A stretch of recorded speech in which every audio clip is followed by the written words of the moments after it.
तो दोस्तों मैं आज आपके लिए 9 ईएमए और कैंडल बिहेवियर के साथ एक स्ट्रैटेजी लेकर आया हूँ। इस स्ट्रैटेजी का इस्तेमाल करके आप ऑप्शन ट्रेडिंग में अच्छे खासे अर्न कर सकते हो। देखिए दोस्तों, अगर आप ऑप्शन ट्रेडिंग कर रहे हो तो आपको ग्रीन और रेड कैंडल को देखकर अंधे की तरह ट्रेड करने से बेहतर है कि आप एक इंडिकेटर या फिर कैंडल बिहेवियर के साथ अगर ट्रेड करोगे तो अच्छे खासे आप प्रॉफिट में रह सकते हो। बशर्ते शर्त यह है कि आपको रिस्क रिवॉर्ड फॉलो करना चाहिए। मैं आज आपको एक सिंपल स्ट्रेटेजी बताऊंगा। बेसिकली एक कैंडल के साथ एक में 9 ईएमए जोड़ रखा हूँ। इस दोनों को मर्ज करते हुए मैं आपको एक ऐसी दमदार स्ट्रेटेजी बताने वाला हूँ जिसके आप अच्छे खासे अर्निंग कर सकते हो, और भी ऑप्शन ट्रेडिंग के अंदर। तो चलिए गाइस शुरू करते हैं। मैं आपको चार्ट पर जाकर समझाता हूँ। दोस्तों सबसे पहले मैं यहाँ पर बैंक निफ्टी का इंडेक्स चार्ट ओपन करता हूँ और टाइम फ्रेम 1 मिनट रखता हूँ। चाहे तो आप निफ्टी भी कर सकते हो। इंडिकेटर वाले ऑप्शन पर जाकर आपको सर्च करना है ईएमए। इसके बाद यहाँ पर मूविंग एवरेज एक्सपोनेंशियल लगा लेना है। तो सिंपल तरीके से मैं आपको अब स्ट्रेटेजी एक्सप्लेन करता हूँ। देखिए दोस्तों, जब भी बायर एंड सेलर का फाइट चलता है, जैसे कि बायर ने एक ग्रीन कैंडल का मतलब होता है यहाँ पर कुछ बायर लोग आ गए हैं, लेकिन जब भी उसी कैंडल को अगर एक रेड कैंडल पूरी तरीके से कवर करके नीचे की तरफ आकर उसी कैंडल क्लोजिंग कर देता है, यानी आपको यहाँ पर क्या दिखेगा, एक ग्रीन कैंडल तुरंत ऊपर गया, उसी के बगल में एक रेड कैंडल डाउन साइड के लिए तुरंत आ गया। तो यहाँ पर आप समझ सकते हो कि यहाँ पर बायर एक्टिवेट नहीं है उतनी ज़्यादा तादाद में और सेलर हावी हो चुके हैं। तो आपको यहाँ पर ट्रेड डाउन साइड के लिए ले लेना है। यहाँ पर शर्त बस इतना है कि 9 ईएमए को वो कैंडल छोड़ देना चाहिए, यानी 9 ईएमए से वो कैंडल थोड़ी दूर होना चाहिए। तो यहाँ पर भी देख सकते हो एक ग्रीन कैंडल ऊपर की तरफ क्लोजिंग कर देता है अच्छी तरीके से मारुबुजू कैंडल। उसी के बगल में एक रेड कैंडल आकर उस ग्रीन कैंडल को पूरी तरीके से ऑब्जर्व कर लेता है। इसका मतलब आप जानते हो क्या होता है। मान लो इस ग्रीन कैंडल में 100 बायर लोग आ चुके थे, लेकिन उसी के बगल में इस रेड कैंडल में 100 लोग सेलर भी आ गए। असल में अगर बायर ताकतवर होते तो इस कैंडल को आधे से ज्यादा नीचे तक को आने नहीं देते, या फिर एक हैमर या फिर एक डोजी कुछ तो कैंडल बना देते। तो आपको सिर्फ और सिर्फ इस प्रकार का ही कैंडल ढूंढना है कि जैसे एक ग्रीन कैंडल ऊपर जाकर तुरंत उस कैंडल को अगर कोई कैंडल ऑब्जर्व कर लेता है तो उस कैंडल को लो जैसे ही कट होगा तो आपको ट्रेड लेना है और हाई के ऊपर स्टॉप लॉस लगा देना है। इसके अंदर आपको एक्यूरेसी बेहतर मिलेगा तब ये 9 ईएमए से ऊपर होगा या फिर नीचे होगा। तो आपको इस चीज़ का भी हमेशा ध्यान रखना है।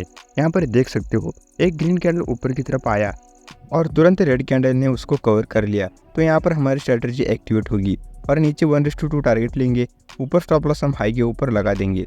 चलिए दोस्तों और थोड़ा सा बैक टेस्ट करके देख लेते हैं कि हमारी स्ट्रेटजी कहाँ कहाँ एक्टिवेट हुई है। एक बात आपको मैं बताता हूँ, ध्यान में रखिए दोस्तों, आपको रिस्क रिवॉर्ड को कभी नहीं भूलना चाहिए, क्योंकि मार्केट का मेन सीक्रेट ही रिस्क रिवॉर्ड है। अगर आप रिस्क रिवॉर्ड को भूल जाते हो तो आपको मार्केट में आपको सफलता मिलना बहुत ही मुश्किल काम है। तो यहाँ पर देख सकते हो एक ग्रीन कैंडल ऊपर की तरफ गया, उसी कैंडल को दूसरे रेड कैंडल ने पूरी तरीके से कवर कर लिया, और यहाँ पर देख सकते हो 9 ईएमए के ऊपर भी है। जैसे ही 9 ईएमए को टच होगा या फिर लो को कट करेगा तब हमको डाउन साइड के लिए ट्रेड लेंगे। और स्टॉप लॉस हमेशा ध्यान में रखिए दोस्तों, उस कैंडल के हाई के ऊपर ही लगाना है, वरना आपकी एसएल भी हिट हो सकते हैं। और हमेशा एक बात और ध्यान में रखिए दोस्तों, रिस्क रिवॉर्ड 1:2 आपको 100% लेना ही पड़ेगा। इसके अलावा दूसरा कोई काम ही नहीं है, क्योंकि कोई भी स्ट्रेटजी 100% नहीं होती है। आपके बीच बीच में एसएल भी हो सकते हैं। तो मेरी तरफ से मैं जितना हो सके उतना बैक टेस्ट करके दिखा दूंगा।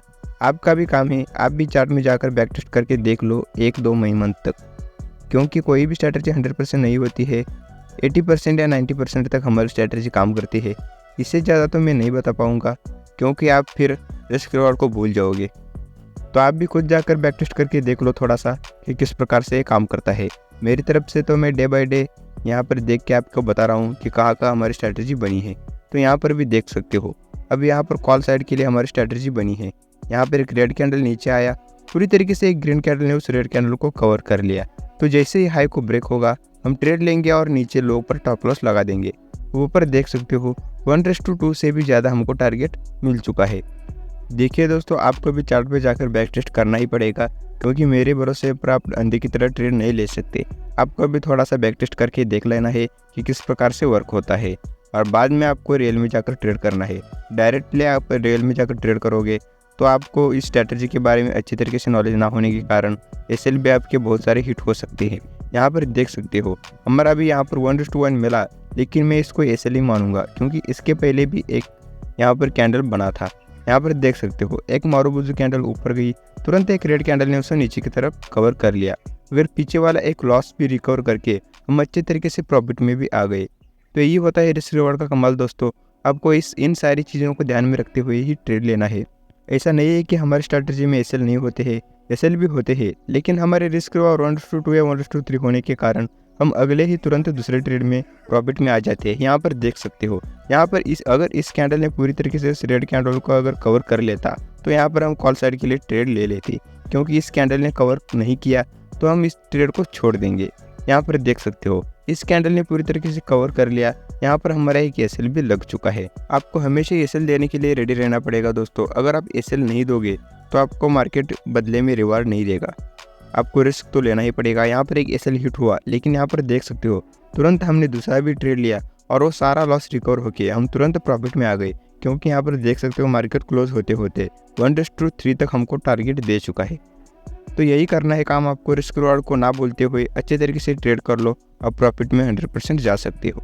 तो यहाँ पर मार्केट खुलते ही हमारी स्ट्रेटजी एक्टिवेट हुई, यहाँ पे हमने ट्रेड लिया, नीचे लो पर एसएल रख दिया और ऊपर 1:4 या 1:5 तक हमारा टारगेट हिट हुआ और हम इसके बाद कोई ट्रेड नहीं लेंगे, क्योंकि अगर एक बार हम अच्छे तरीके से प्रॉफिट में आ जाते हैं तो आपको मार्केट में दिन भर ट्रेड करने की कोई ज़रूरत नहीं, वरना आप फिर से लॉस में भी जा सकती हो। अगर ट्रेड भी करोगे तो कोई दिक्कत वाली बात नहीं है।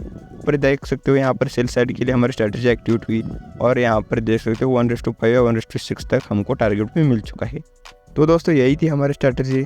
अगर आपको इस स्ट्रेटजी के बारे में कुछ दिक्कत है तो कमेंट करके नीचे बता देना। तो मिलता हूँ आपको अगले वीडियो में, तब तक के लिए बाय बाय।